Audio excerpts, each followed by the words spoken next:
बिस्मिल्लाहिर्रहमानिर्रहीम। अस्सलाम वालेकुम नादरीन, आप यूट्यूब चैनल देख रहे हैं, मैं इमरान खान हूँ। नादरीन, एक ख़बर छपी है फाइनेंशियल टाइम्स में, और ये फाइनेंशियल टाइम्स जो है वो कोई आम अखबार तो है नहीं, ये बैनुल अक़वामी सतह का एक मंजा हुआ अखबार है। और इसके अंदर ख़बरें जो हैं वो बड़ी ठीक ठाक छानबीन के बाद छपती हैं।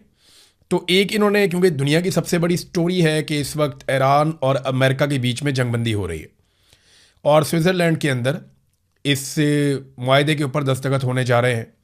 वहाँ पे अमेरिका की क़यादत भी जाएगी और ईरानी क़यादत भी आएगी, और यूरोप के पुरफ़िज़ा मकाम में स्विट्ज़रलैंड में ये सब कुछ होगा। उन्होंने जो स्टोरी की उस पर आसिम मुनीर साहब के जो हमायती हैं वो बहुत भड़क उठे हैं, बहुत गुस्से में। फाइनेंशियल टाइम्स की स्टोरी क्या है, यहाँ मैंने उसका पूरा ट्रांसलेशन निकाल के अपने सामने रखा है। और ये स्टोरी एक्चुअली एक्सपोज कर रही है कि पाकिस्तान के पास वो सलाहियत नहीं थी मुज़ाकरात करवाने की, या पाकिस्तान वो नताइज हासिल नहीं कर सका मुज़ाकरात में जो अमेरिकन चाहते थे, और फिर कतरियों को सामने आना पड़ा। और फिर जो कतरी हुक्मरान हैं उनके नाम भी लिखे गए स्टोरी के अंदर, जिन्होंने बड़ा अहम रोल प्ले किया ईरान और अमेरिका को मुज़ाकरात की मेज़ के ऊपर बिठाने में और एक नतीजा निकालने में। ऐसा नहीं कहा गया स्टोरी में कि पाकिस्तान नाकाम हो गया, लेकिन यह बताया गया कि कतरियों की है असल कामयाबी, और ये सहरा मुज़ाकरात की कामयाबी का उनके सर पे जाता है। अब पाकिस्तान के अंदर आपको देखा, ज़मीन आसमान के कलाबे मिला रहे हैं लोग। यहाँ पे फैसल वाडा का स्टेटमेंट आता है, वो बड़ा इंटरेस्टिंग स्टेटमेंट है, मैं आपके सामने ज़रूर रखना चाहूँगा। फैसल वाडा ने कहा कि फील्ड मार्शल आसिम मुनीर ने मुआहदे का मुसव्वदा तैयार करके टाइप भी खुद अपने हाथ से किया। यानी यहाँ पे इस तरीके से गेम उठाई जा रही है, लगातार जूते पॉलिश हो रहे हैं कि आसिम मुनीर ने दुनिया को जंग से बचा लिया और आसिम मुनीर ने ये मुज़ाकरात करवाए। लेकिन फाइनेंशियल टाइम्स की स्टोरी कुछ और कह रही है। अब दुनिया भर के जो जरीदे हैं, अखबारात हैं, वहाँ इसके ऊपर तबसरा किया जा रहा है, और बहुत बड़े बड़े लोग, बड़े तगड़े लोग जो है वो इसके ऊपर अपना मौक़िफ़ भी दे रहे हैं। स्टोरी क्या है पहले आप वो देख लीजिए, आपको समझ आ जाएगी।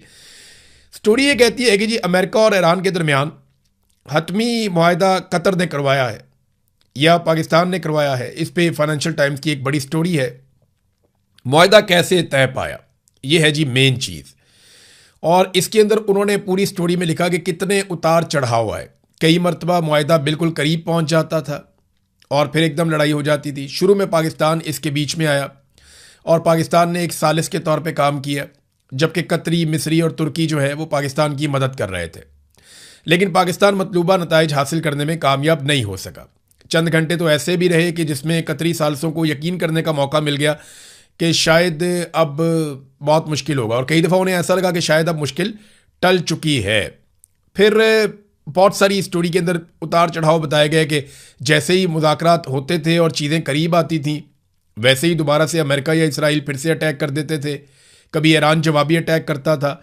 तो जो सबसे बड़ी रुकावट थी दोनों के बीच में, कोई मुआहदा नहीं हो पा रहा था, वो कतरियों को समझ आई मई के मिड में, क्योंकि यानी मई तक तो पाकिस्तान कोशिश कर रहा था। देखिए, फरवरी में ये जंग शुरू होती है, 28 फरवरी को। मार्च और अप्रैल लगभग जंग के अंदर गुजर जाते हैं। फिर पाकिस्तान के वज़ीर आज़म को बीच में डाला जाता है कि आप जंगबंदी का कहें ताकि जंगबंदी हो जाए। फिर पाकिस्तान का वज़ीर आज़म जंगबंदी के लिए कहता है, और अगले चंद दिन पाकिस्तान ने कोशिश भी की, बड़ा जोर लगाया, लेकिन ईरानियों को पाकिस्तानी कायल नहीं कर पाए कि अमेरिकन क्या चाह रहे हैं। अच्छा, इस खबर के अंदर यह बताया गया है कि, या तासुर दिया गया है कि field marshal Asim Munir America की तरफ से मुज़ाकरात कर रहे थे। वो ईरानियों की तरफ से मुज़ाकरात नहीं कर रहे थे, वो अमेरिका की जानिब से वेल ब्रीफ्ड थे। यानी अमेरिकन ने उनको बताया हुआ था कि उन्हें क्या चाहिए ईरानियों से, और वो उसी के लिए कोशिश कर रहे थे। लेकिन मई के वस्त में सूरत हाल बहुत ज़्यादा ख़राब हो गई। फिर जनाब अमेरिकन ने कतरियों को आगे किया, और कतरियों का इसमें बहुत तजर्बा है। कतरियों ने पूरी दुनिया के अंदर ये तालिबान का अमेरिका का डील वो भी उन्होंने करवाया था। उससे पहले और बहुत सारे जो मीडिएशन के मामला आते हैं दुनिया में, कतरी बहुत अहम और तजर्बाकार है इस काम में। उनके नाम भी हैं, मैं आपको भी बताता हूँ। तो प्रॉब्लम ये हो रहा था कि डोनाल्ड ट्रंप को बहुत जल्दी थी मुआहदा करने में। वो ये चाहता था कि फटाफट मुआहदा हो जाए। डोनाल्ड ट्रंप की बेसब्री थी, और वो मुआहदे के अंदर अपने टारगेट रख के बैठा हुआ था कि ये काम होने चाहिए। वो उजलत में मुआहदा करना चाह रहा था। जबकि ईरान के लिए एक और मसला था।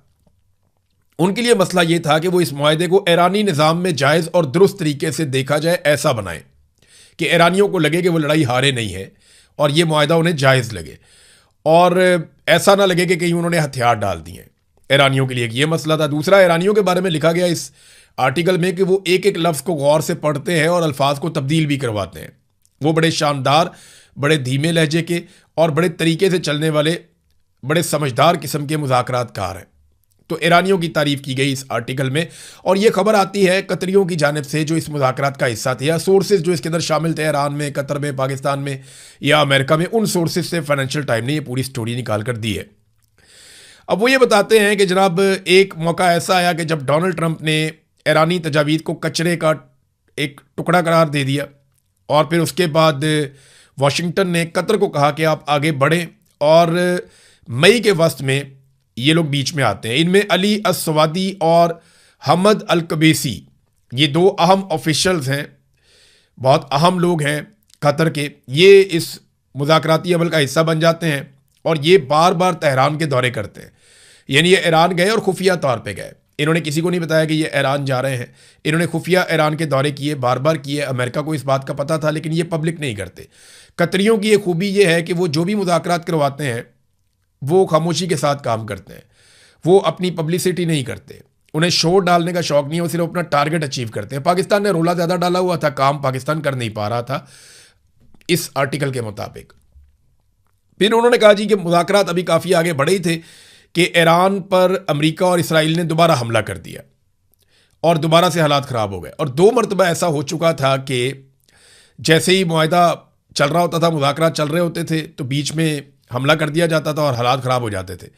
फिर मंगल 19 मई को कतरी वफद नायब सदर जेडी वेंस और स्टीव विटकॉफ और जेरेड कुशनर को ब्रीफिंग देने के लिए वाशिंगटन पहुंचा, और उन्होंने गजा में इसराइल हमास जंग को ख़त्म करने के लिए डोनाल्ड ट्रंप के मंसूबे पर उन्होंने कहा ये काम करें आप फटाफट, क्योंकि अगर आप वहाँ पे लड़ाई ख़त्म, देखें इन्होंने इससे पहले काम किया था हमास की और इसराइल की जंगबंदी के लिए भी, और अब ये बार बार ये समझा रहे थे कि इसराइल जो लबनान के ऊपर अटैक करता है उससे प्रॉब्लम क्रिएट होती है। तो जून में फिर लबनान के ऊपर अटैक किया गया, फिर ईरान ने भी वापस हमला किया, फिर बार बार झड़पें होती रही, लेकिन मुज़ाकरात साथ साथ चलते रहे। तो कतरियों ने कम से कम ईरान को ये समझाया कि मुज़ाकरात अगर नाकाम हो जाते हैं तो उनको कितना नुकसान होगा और कामयाबी में कितना फ़ायदा होगा, और अमेरिकन को ये बताया और उन्हें कायल किया कि इन शराइत के ऊपर तो ईरान कभी नहीं मानेगा, तो कुछ चीज़ें जो है इनका हल निकल सकता है। बहरहाल दोनों फ्रीकैन को आहिस्ता आहिस्ता, यानी दोनों को लगता था उनका पल्ला जो है वो भारी है, ईरानियों को लगता था कि हम तगड़े हैं, अमेरिकन को लगता था हम इनको तबाह कर देंगे, और इसलिए दोनों बात मानते नहीं थे। फिर कतरियों ने इसके अंदर, क्योंकि उनका बहुत वसी तजर्बा है ये काम करने में, उन्होंने कुछ ना कुछ करके ये मुज़ाकरात कामयाब बनाए। और एक मौका ऐसा भी आया कि तमाम अरब हुक्मरानों ने और फील्ड मार्शल ने डोनाल्ड ट्रंप को फ़ोन करके हमला ना करने की दरख्वास्त की थी।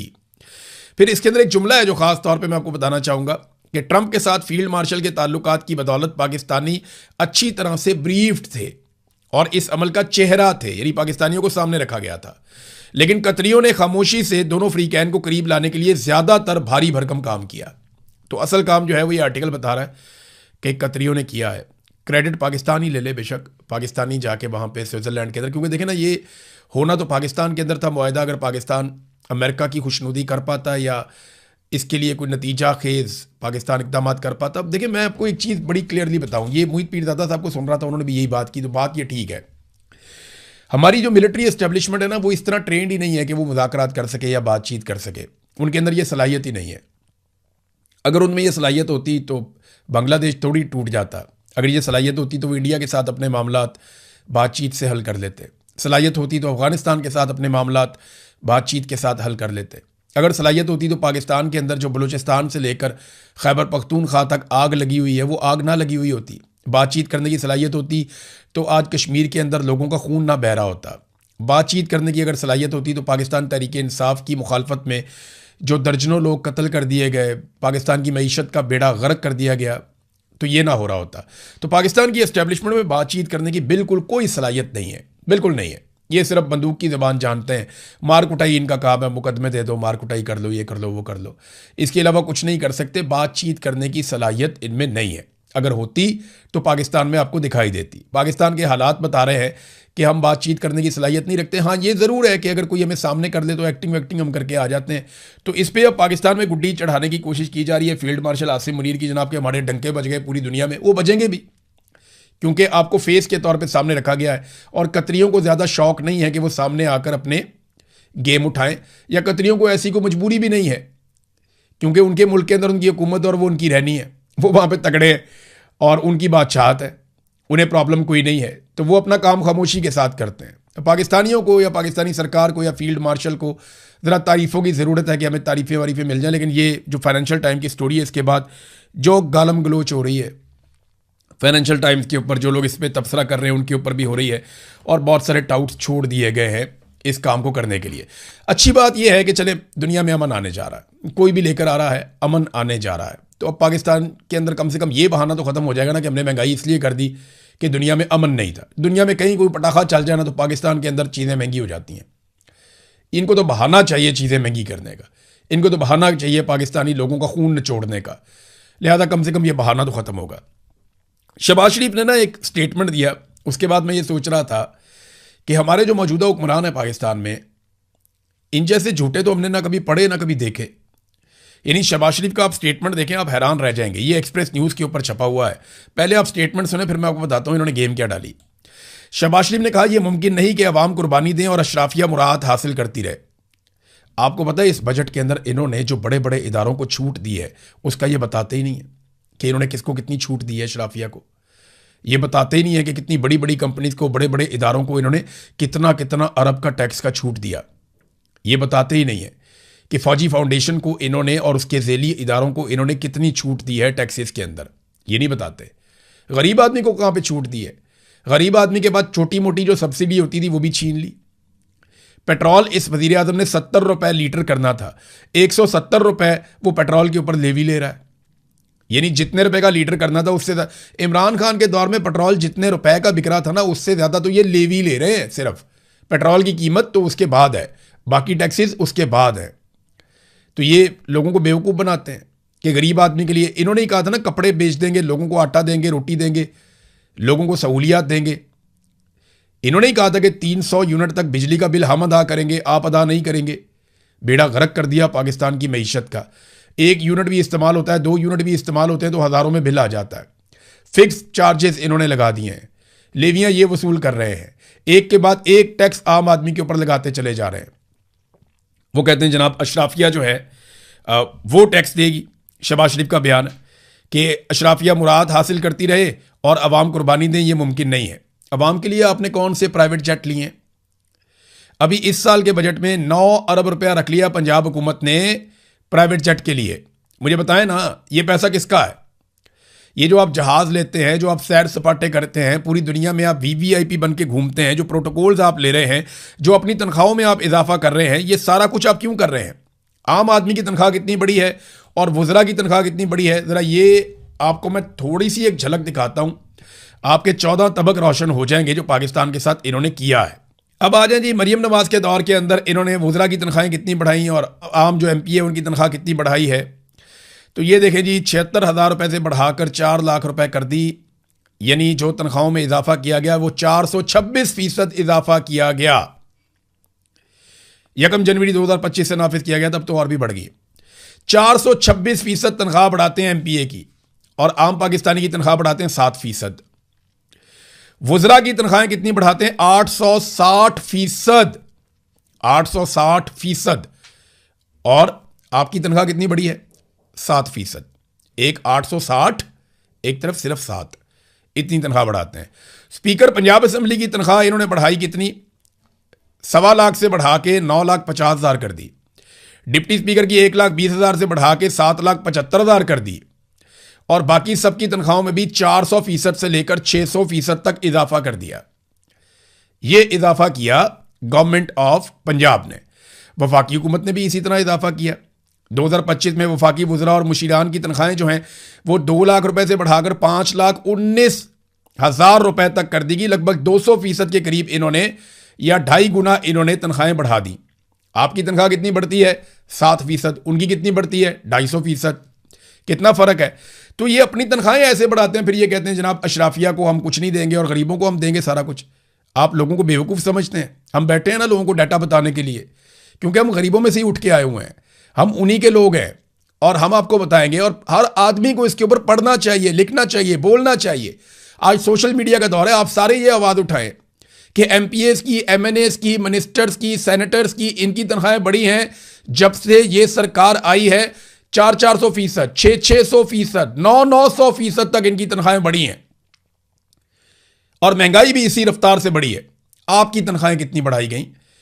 आपकी तनख्वाह बढ़ती है 10%, 5%, 7%, और इस मरतबा 7% की तजवीज़ दी गई है तनख्वाहें बढ़ाने की। और इसके अलावा जो इनके TADA हैं, आनियाँ जानियाँ हैं, इनके जो प्रोटोकॉल्स हैं, इनको जो घर मिलते हैं, इनको जो अलाउंसेस मिलते हैं, वो इसके अलावा है। जो इनकी तनख्वाहें बढ़ी वो बाकी सारी चीज़ें इसके अलावा हैं। तो ये शहबाज शरीफ साहब जनाब इतने ढिले मुँह के साथ झूठ बोल देते हैं कि जनाब ये मुमकिन नहीं कि अवाम कुर्बानी दें और अशराफिया मुराद हासिल करती रहे। ये झूठ बोलते हैं। इमरान खान साहब के बारे में नाजरीन दो बड़ी अहम खबरें हैं। उनके दो केसेस हैं जो लगने जा रहे हैं सुप्रीम कोर्ट ऑफ पाकिस्तान में। पहला केस इमरान खान साहब का जो सुप्रीम कोर्ट ऑफ पाकिस्तान में लगेगा वो उनकी बहन की जानिब से है कि शिफा इंटरनेशनल अस्पताल में उन्हें मुंतकिल किया जाए और उनका इलाज उनके ज़ाती मुआलिजीन की मौजूदगी में किया जाए। ये उनकी बहन उज़मा खानम ने ये दरख्वास्त दी थी। एक तो ये केस है। दूसरा केस इमरान खान साहब का फैमिली और वकला और पार्टी के जो लोग हैं उनसे जो मुलाकातें करवानी हैं, अदालती हुक्म के बावजूद वो मुलाकातें नहीं हो रही। इस पर भी एक समाअत जो है वो सुप्रीम कोर्ट ऑफ पाकिस्तान में होने जा रही है। ये दोनों केसेस की समाअत कल हो जाएगी। अब देखते हैं कि इसके ऊपर क्या नतीजा निकलता है। लेकिन सुप्रीम कोर्ट ऑफ पाकिस्तान इंसाफ दे सकती है अगर वो चाहे तो, लेकिन नॉर्मली हमने पाकिस्तान में इंसाफ होता हुआ नहीं देखा। नाज़रीन, नवाज शरीफ साहब ने बिलाखिर एक स्टेटमेंट दिया कश्मीर के हवाले से। उन्होंने कहा कश्मीरी अवाम पाकिस्तान से अपना नजरियाती और फिक्री रिश्ता बरकरार रखते हुए पुरअमन रहें, धरनों को ख़त्म करके बामकसद मुज़ाकरात करें। नवाज शरीफ साहब ने ना किसी मुतालबे पे कोई बात ही नहीं की कि मुतालबात जायज़ हैं नाजायज़ हैं, कश्मीरी क्या मांग रहे हैं, उस पर बात ही नहीं की। भाई इतना बड़ा लीडर है, 3 दफ़ा वज़ीर आज़म रह चुका है मुल्क का, अपोजिशन लीडर भी रह चुका है, वज़ीर आला भी रह चुका है, उसकी राय कोई नहीं है। उसने अपनी राय नहीं दी कि कश्मीरी जो मांग रहे हैं वो ठीक है या गलत है।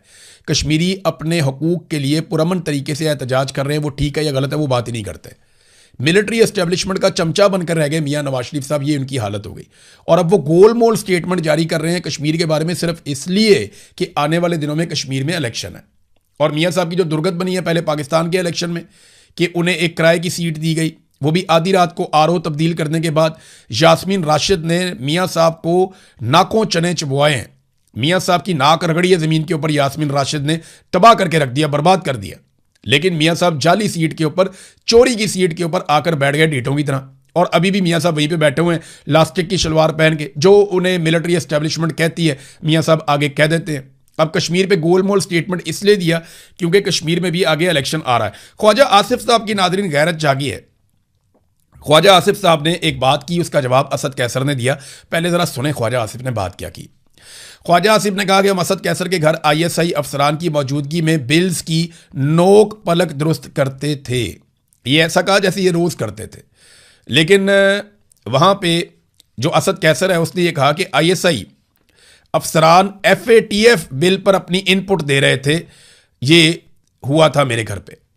यानी ख्वाजा आसिफ ये कह रहे हैं कि हमने एक कानून साजी करनी थी और ये FATF की कानून साजी थी।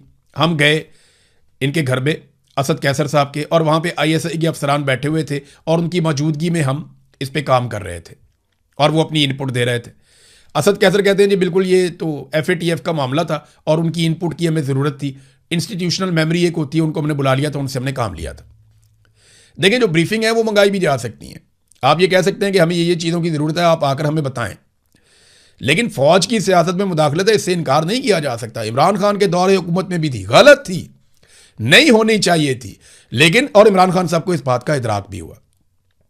इमरान खान साहब ने इस बात पे अफसोस का इजहार भी किया कि उन्होंने एस्टेब्लिशमेंट पे जितना भरोसा किया या जितना इमरान खान साहब ने मिलिट्री एस्टेब्लिशमेंट पर इन्हिसार किया अपनी हुकूमत चलाने में, वो उन्हें नहीं करना चाहिए था।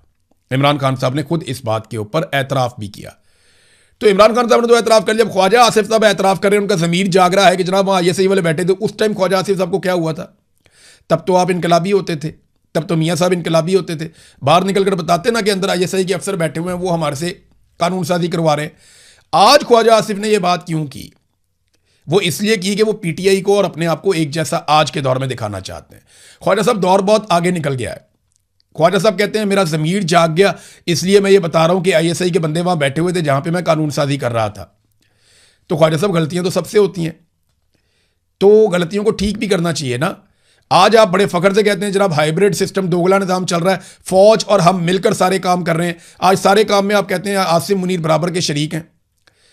तो उस दौर में अगर आईएसआई के अफसरान आपको बुरे लग रहे थे तो आज आपको क्यों अच्छे लग रहे हैं? उस दौर में भी बुरे थे, आज भी बुरे हैं।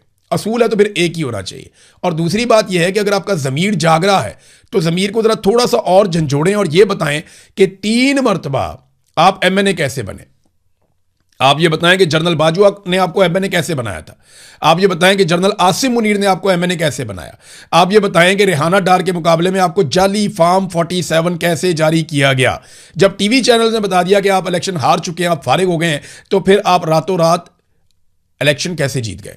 ख्वाजा आसिफ साहब, ज़मीर जगाना है तो ज़मीर को पूरी तरह से जगाइए, हाइब्रिड निज़ाम को लात मारिए। और मुझे लगता है ख्वाजा आसिफ इसलिए बोल रहे हैं कि अभी वजारतें तब्दील होने का वक्त आ गया। तो ख्वाजा साहब को लगता है कि थोड़ा ब्लैकमेल करूंगा तो मुझे कोई वजारत मिल जाएगी। और वजारतों के बारे में बताया जा रहा है कि मोहसिन नकवी की, इसहाक डार की, ख्वाजा आसिफ की और एहसन इकबाल वगैरह की कुछ लोगों की वजारतें तब्दील हो सकती हैं। तो देखते हैं वजारतों की तब्दीली में क्या होता है। भारत गिलगित बल्तिस्तान में नताइज नाजरीन अब जारी कर दिए गए हैं। मिलिट्री एस्टेब्लिशमेंट का इलेक्शन था, उनकी मर्जी के मुताबिक नताइज जारी होने थे।